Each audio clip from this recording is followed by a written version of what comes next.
NTV screen పై బాలరాముడి విగ్రహాన్ని మనం చూస్తూ ఉన్నాము. అయోధ్యలో ప్రాణ ప్రతిష్ఠ వేళ ముందే దర్శనమిచ్చాడు రాముడు. ఆ దివ్య రూపాన్ని మనము దర్శిస్తున్నాము. రాముడి దివ్య రూపంతో ఉన్న విగ్రహాన్ని విడుదల చేసింది రామ జన్మభూమి తీర్థ క్షేత్ర ట్రస్ట్. కృష్ణ శిలతో తయారైన 51 అంగుళాల బాలరాముడు నిన్ననే గర్భాలయానికి చేరుకున్నాడు. ఈ నెల 22న మోడీ చేతుల మీదుగా ప్రాణ ప్రతిష్ఠ మహోత్సవం జరగబోతోంది. కృష్ణ శిలతో రామ్ లల్లా విగ్రహాన్ని రూపొందించారు. విగ్రహం పొడవు 51 ఇంచులు, విగ్రహం బరువు 150 కేజీలు. నల్లని కలువ తామరపై 5 ఏళ్ల బాలరాముడి రూపంలో మూల విరాట్ దర్శన భాగ్యం కలగబోతోంది. ఎన్టీవీ స్క్రీన్ మీద ఎక్స్క్లూజివ్ గా మనం చూస్తూ ఉన్నాము బాలరాముడి దివ్య రూపాన్ని. దాదాపు 51 ఇంచులు 150 కేజీల బరువు ఉన్నటువంటి బాలరాముడి దర్శన భాగ్యం మనకు కలుగుతోంది. కాశీకి చెందినటువంటి జ్ఞానేశ్వర శాస్త్రి ఆధ్వర్యంలో ఇవాళ రేపు బాలరాముడికి ప్రత్యేక పూజలు నిర్వహించబోతున్నారు. అభిజిత్ ముహూర్తంలో పుష్య శుక్ర ద్వాదశి 12 గంటల 20 నిమిషాలకు 1 గంట మధ్యలో ప్రతిష్టాపన మహోత్సవం జరగబోతోంది. సూర్య తిలకమాకారంలో సూర్య కిరణాలు గర్భగుడిలో పడేలా అద్దాలను రూపొందించారు.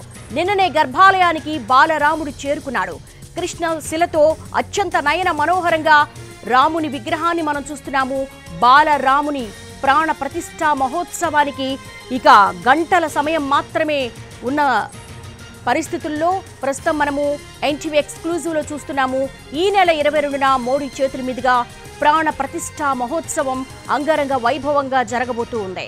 ప్రస్తుతం గర్భాలయానికి చేరుకున్నటువంటి బాలరాముడి విగ్రహాన్ని మనం చూస్తూ ఉన్నాము. 51 అంగుళాల బాలరాముడు దాదాపు కృష్ణశిలతో తయారైంది. 51 అంగుళాల బాలరాముని విగ్రహము ప్రస్తుతం రామ జన్మభూమి తీర్థ క్షేత్ర ట్రస్ట్ విడుదల చేసినటువంటి చిత్రాన్ని ఎన్టీవీ ఎక్స్క్లూజివ్ లో చూస్తూ ఉన్నాము. అణువణువునా కూడా రామమయంగానే ఉంది. అయోధ్య అంతా కూడా రామనామ జపంతో మారుమోగుతున్నటువంటి ఒక ఆధ్యాత్మిక శోభ అయితే మనకు కనపడుతోంది.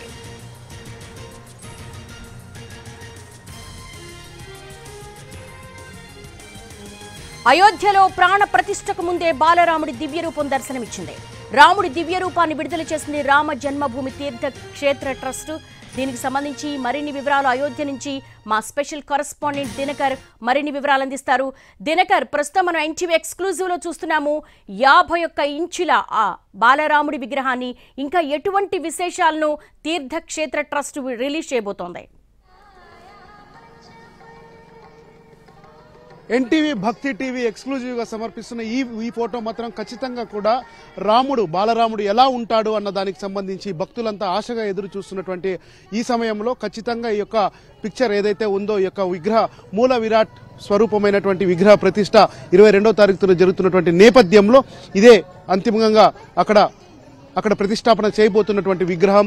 దీనికి సంబంధించి కూడా యోగిరాజ్ ట్రస్ట్ ఏదైతే మైసూరులో ఉందో ఆయన అరుణ్ నేతృత్వంలో తయారు చేసినటువంటి విగ్రహం నిన్న రాత్రి 11 గంటల ప్రాంతంలో గర్భగుడికి చేర్చారు. గర్భగుడిలో కొన్ని క్రతువులు ఏవైతే ఉన్నాయో అవన్నీ పూర్తి చేసిన తర్వాత అక్కడ అనుష్ఠాపన చేయడానికి అన్ని పూజలు కూడా జరుగుతున్నటువంటి పరిస్థితి ఉంది. 22వ తారీఖు సాయంత్రానికంతా ఈ పూజలన్నీ పూర్తవుతాయి. 21వ తారీఖుకి కొన్ని కీలకమైనటువంటి పూజలు పూర్తయితే 22వ తారీఖున 1 గంట పాటు ప్రత్యేకమైనటువంటి పూజలు జరిగే అవకాశం ఉంది అని కూడా మనకు అందుతున్నటువంటి సమాచారం. మొదట బాలరాముడు ఎలా ఉంటాడు? ఆయన ఇక్కడ తులసీదాస్ రాసినటువంటి రామచరిత మానస్ లో బాలరాముడి ప్రస్తావన అధికంగా ఉంది కనుక అయోధ్యలో బాలరాముడి విగ్రహం పెడతారని మొదట చెప్పారు. నిన్న బాలరాముడి విగ్రహం వచ్చింది. ఆ తర్వాత ఆయన పూర్తిగా నిన్న రిలీజ్ చేసినటువంటి పిక్చర్స్ లో మాత్రం ఆయన ముఖానికి ఏదైతే ఉందో ఒక తొడిగిన తర్వాత ఆ పిక్చర్ రిలీజ్ చేశారు. ఈ రోజు ఉదయం కొన్ని కళ్ళు కనపడుకోకుండా రిలీజ్ చేసినటువంటి పిక్చర్స్ కనిపించాయి. అంతిమంగా ఇప్పుడు మనం ఎన్టీవీ స్క్రీన్ పైన చూస్తున్నటువంటి పిక్చర్ ఏదైతే ఉందో ఇదే బాలరాముడు రామ్ లల్లా విగ్రహం. సరియు నది తీరాన ద్వారక అయోధ్యలో కొలువై ఉన్నటువంటి బాలరాముడి విగ్రహం ఇదే 22వ తారీఖు మధ్యాహ్నం శుక్ల పుష్యమి 12 గంటల 20 తారీఖున 12 గంటల 20 నిమిషాల నుంచి మధ్యాహ్నం 1 గంట ప్రాంతంలో కూడా ప్రతిష్టాపన చేయబోతున్నటువంటి విగ్రహం ఇదే. దేశానికి యజమాని ప్రధానమంత్రి కావడం మూలంగా ప్రధాని యజమాని హోదాలో ఈ యొక్క విగ్రహ ప్రతిష్టాపన కార్యక్రమంలో పాల్గొంటున్నారు అని చెప్పి ఇప్పటికే రామజన్మభూమి ట్రస్ట్ స్పష్టంగా ప్రకటించినటువంటి పరిస్థితి ఉంది. సో రాముడు ఎలా ఉండబోతున్నాడు, అయోధ్య రాముడు ఎలా ఉండబోతున్నాడు, ఇన్ని రోజుల వరకు కూడా పూర్తి స్థాయిలో మనము కవులు రచయితలు రాసినటువంటి రూపకల్పనలో కావచ్చు, అలాగే ఎవరైనా ఆర్టిస్టులు గీసినటువంటి దాంట్లో రాముడు ఇలా ఉంటాడు అన్న దానికి సంబంధించి మనం చూసాం. కానీ సరయూ నదికి మాత్రమే ప్రత్యక్షంగా తెలిసినటువంటి బాలరాముడి విగ్రహం ఇప్పుడు బయటకు వచ్చింది. ఇది అంతా కూడా మైసూరుకు చెందినటువంటి ట్రస్ట్ సభ్యులు, యోగి ట్రస్ట్ సభ్యులు చేశారు. ఇక్కడ చేరేంత వరకు కూడా ఈ యొక్క ఫోటోని కానీ పిక్చర్ కానీ అలాగే బాలరాముడి మూల విరాట్ రూపం ఎలా ఉంటుందన్నది రివీల్ చేయకుండా తీసుకొని రావడంలో మాత్రం ఖచ్చితంగా రామజన్మభూమి ట్రస్ట్ కావచ్చు, ఆ తర్వాత భారతదేశ ప్రభుత్వం కూడా సక్సెస్ అయిందని చెప్పవచ్చు. అయితే ఇక్కడికి భక్తులు అధికంగా వస్తున్నటువంటి నేపథ్యంలో సెక్యూరిటీ కూడా ఒక రకమైనటువంటి ఛాలెంజింగ్ గా ఉన్నటువంటి నేపథ్యంలో బాలరాముడిని విగ్రహాన్ని 22వ తారీఖున చూడడానికి అందరూ వస్తే, ప్రతిష్టాపన రోజున అందరూ వస్తే ఇబ్బంది అవుతుందన్న ఉద్దేశంతో ఇటు రామజన్మభూమి ట్రస్ట్ కావచ్చు, ఆ తర్వాత ప్రభుత్వం కూడా కావచ్చు, యూపీ సర్కార్ కూడా కావచ్చు, బాలరాముడి విగ్రహం యొక్క ఫోటోని ఖచ్చితంగా రిలీజ్ చేస్తే చాలా మంది తొలుత విగ్రహ ప్రతిష్టాపన వరకు కూడా అక్కడ ఉండి ప్రతిష్టాపన తర్వాత స్వయంగా దర్శనానికి వస్తారనేటువంటి ఆలోచనతో ప్రభుత్వం కానీ అలాగే ట్రస్ట్ కానీ ఈ ఫోటోలు రిలీజ్ చేసినట్టుగా మనకు ప్రాథమికంగా అందుతున్నటువంటి సమాచారం. దేవి, దినకర్ అభిజిత్ ముహూర్తం పుష్య శుక్ర ద్వాదశి, దాదాపు 86 సెకండ్ల దివ్య ముహూర్తాన్ని ఫిక్స్ చేశారు. ఏంటి ఆ మహత్, ఏంటి ఈ దివ్య ముహూర్తానికి ఉన్నటువంటి, ఏం చెప్తున్నారు పండితులు? ఈ సాధారణంగా మనం దక్షిణాదిలో మాత్రం ఈ యొక్క ముహూర్తానికి మాత్రం ఎలాంటి శుభకార్యాలు చేయడానికి కూడా ఎవరు కూడా సాహసించరు. కానీ నార్త్ ఉత్తరాదిన మాత్రం దీన్ని అత్యంత ప్రాముఖ్యమైనటువంటి ముహూర్తంగా భావిస్తారు. అలాగే ఇక్కడ ఉన్నటువంటి పండితులు కావచ్చు, అలాగే కాశీకి సంబంధించినటువంటి జ్ఞానేశ్వర ద్రావిడ అన్నటువంటి ఒక పురోహితుడు ఈ లగ్నాన్ని నిర్ణయించినట్టుగా మనకు అందుతున్నటువంటి సమాచారం.